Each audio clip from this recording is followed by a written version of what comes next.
episode of Roma Custom Bike, we'll figure out how to set up a home shop with a very low budget.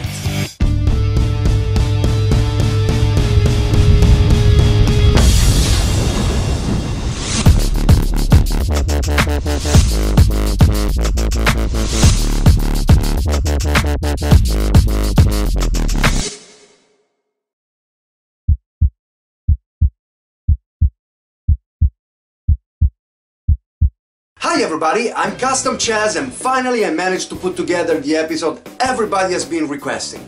How did I set up my shop on a super low budget?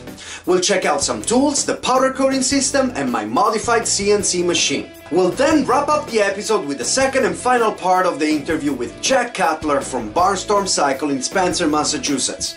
But let's start from the basic. The work area. It has to be comfortable and spacious. And as you can see here, I have all my tools within reach.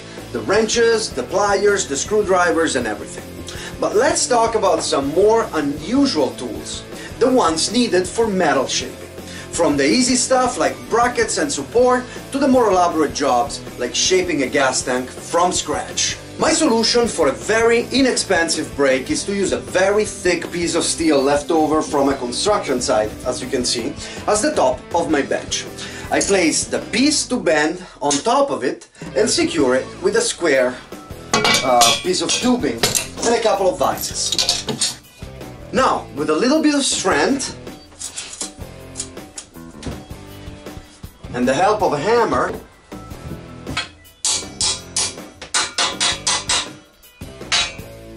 we can bend the part, no problem.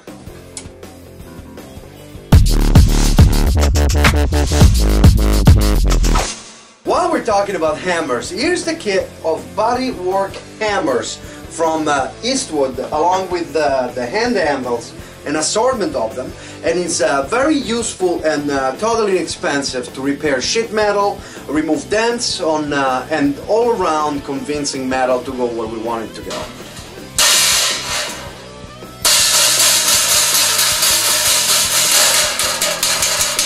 This, on the other hand, is a metal forming hammer used with a sandbag. It's the best way to convince all those unruly metal molecules to go where we want them to go.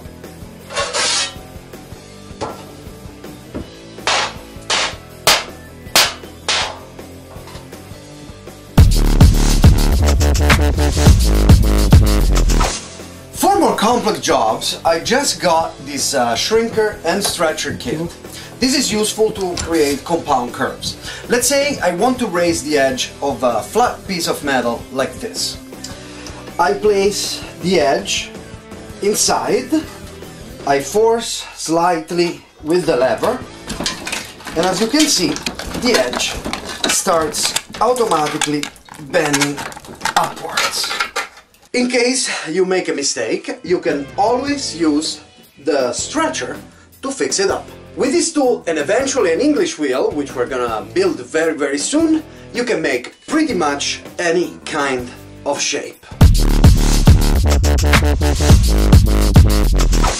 But let's get to the powder coating system. For detailed info on the process, you can see the home shop powder coating episode, it's number 5, but in short, it works by electromagnetically attracting the paint particles to the parts to be painted. Along with the powder though, this process tends to attract all sorts of dust, fuss buggers and all kind of crap that is definitely going to ruin the paint job. So that's why cleanliness, it's a must. Since it would be impossible to keep the whole shop clean at all time, I decided to build a little booth where it would be easier to keep things uncontaminated. The build was very easy, a bunch of particle board to make the box and some plastic sheeting to make the cleaning process easier. The upper 2x2 is perfect to hang parts from, and the old TV spinner is a very practical way of spinning parts that I'll be painting by resting on the tray. Good lighting is also a key to preventive spotting of coating problems. Once the paint is magnetically attached to the part, it needs to go in the oven to cure.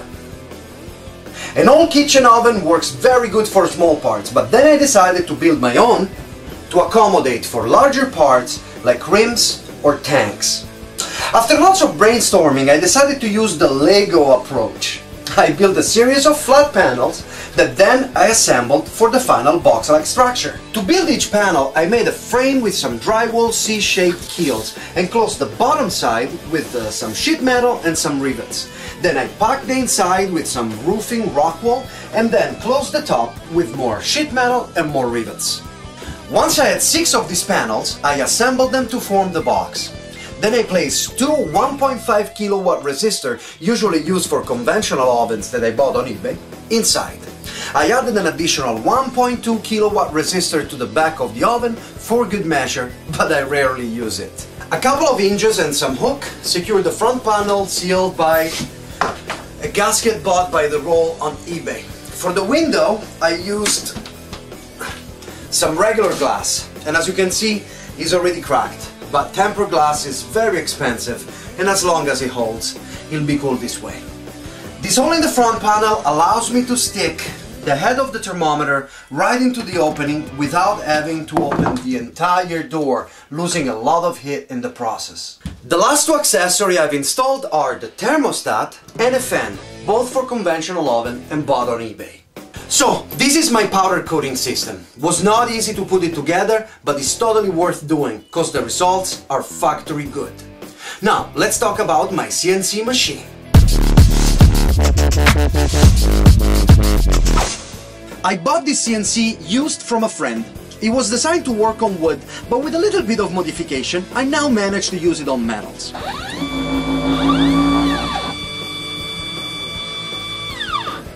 The first relevant modification is the base plate. Carved by the machine itself, guarantees a perfect perpendicular alignment of the stock in relation to the end mill. The second and most important modification is the implementation of the liquid cooling and lubrication system. This alone has increased about 10 times both the speed of work and the longevity of the end mills. If you go buy all the necessary parts in the store, you'll spend about 1,000 euros, but I managed to build it for under 100 euros. That's right. The cart is very easy and pretty self-explanatory. All it is a box on wheels with a plexiglass front panel, very useful to reduce the spilling and the noise. I coated the inside of the box with a liquid sealant usually used in bathrooms to waterproof it. The pump delivers the clean emulsion right to the top of the router, where it's shot directly onto the end mill, cooling it, lubricating it, as well as removing the chips from the path. The thing I like the most about this system is the reservoir and filtration piece. I made it out of a cookie jar, a PVC pipe, and some metal mesh. The emulsion loaded with chips comes in from the top and goes inside the jar. Inside of it there is the PVC pipe that has been drilled with holes inside and covered with a metal mesh that will stop the chips from entering the pipe. Inside of it I put a hose with an additional filter that then goes to the pump. The mesh stops the chips from entering the inside of the pipe where a suction hose is placed. The hose is run by a membrane type pump, usually used for running showers in boats. I chose this type of pumps first of all because it doesn't need to be primed, and secondly because it costs only 30 euros. So this is some of my homemade equipment. If you have any question regarding any of the tools we've talked about in this episode, do not hesitate to post a comment on YouTube and I'll try to answer as soon as possible. But now, it has come the time for the second and final part of the interview with Jay Cuttler of Barnstorm Cycles in Spencer, Massachusetts.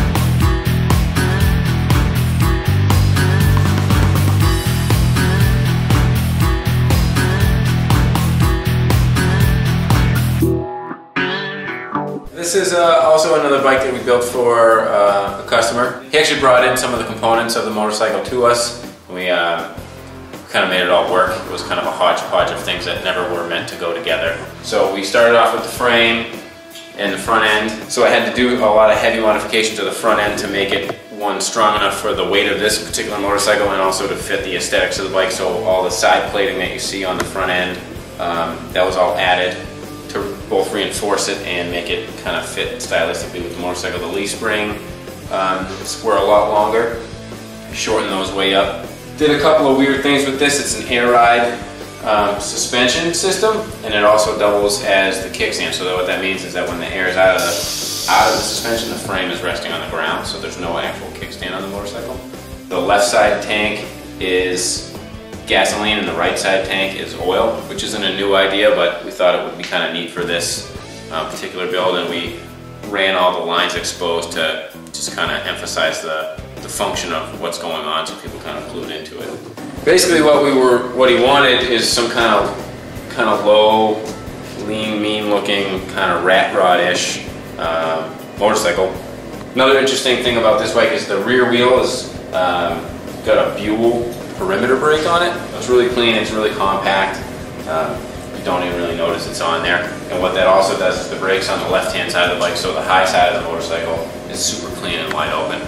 So you were telling me earlier that this is all being hand fabricated, including the frame, which has been designed by you and built. Correct. We to specs. We have a frame company that we work with who builds frames for us, because in the States you need an MSO with all frames. Fantastic. What are some of the features on this bike? The motor is an 1984 shell head motor, which we actually completely rebuilt. We built a lot of the components, or again modified a lot of the components. The handlebars, we made the handlebars. They're all stainless steel polished with an integrated gauge mount. The headlight is a side mount bait style headlight, but the headlight ears are stainless steel that we made in house. And the pipes, so did that. The gas tanks, hand fabricated. The seat is made specifically for the bike. The fenders were fender blanks that we've trimmed to fit and custom mounted and everything like that. Well, Jake, thank you very much for having us here. Thank you. We'll see you again on Roma Custom Bike. This is Custom Chaz reporting from Spencer, Massachusetts. This last bike might be a little bit undrivable in Roman traffic, but damn, it was nice. So this is it for this episode of Roma Custom Bike. I'd like to remind you to click the like button, and if you really liked it, why not? Tell your friends, share on Facebook and comment profusely. Don't forget to stop by our Facebook page where we post every day, and visit our site where you can purchase our kick-ass t-shirts, spread the good word while supporting the cause. So I'm Custom Chaz, and I'll see you in the next episode of Roma Custom Bike.